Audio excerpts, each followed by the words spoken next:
Hello అందరికీ. ఇన్స్టెంట్‌గా tomato పచ్చడి దోసల్లో కన్నా, ఇడ్లీలో కన్నా చేసుకోవాలనుకుంటే ఒక్కసారి ఇలా అయితే ట్రై చేయండి.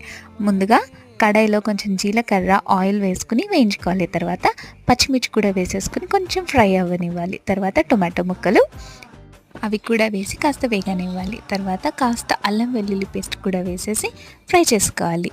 ఇప్పుడు కొత్తిమీర, కొంచెం పసుపు, ఉప్పు, ఇంకా కారం ఇవన్నీ వేసుకొని మొత్తం కలుపుకోవాలి. కలుపుకున్న తర్వాత టొమాటో ముక్కలు అనేవి కొంచెం మగ్గుతాయన్నమాట. ఆ టైంలో మనము కాస్త చింతపండుని తీసుకుని వాష్ చేసుకుని ఇందులో వేసేసుకోవాలి. టొమాటోలు ఊరివి కాదు కాబట్టి అంత పులుపు రావు కాబట్టి మనం చింతపండు వేస్తున్నాము. మొత్తం కలిపేసుకున్న తర్వాత కాస్త వాటర్ పోసుకోవచ్చు, లేదంటే అలాగే ఉంచేసుకోవచ్చు. ఇది మా అత్తమ్మ రెసిపీ. సో నేను మొన్న నాగ్పూర్ వెళ్ళాను కదా, అప్పుడు తీసిన వీడియో అనమాట. అంతే. కాస్త చల్లారాక జార్లోకి తీసుకుని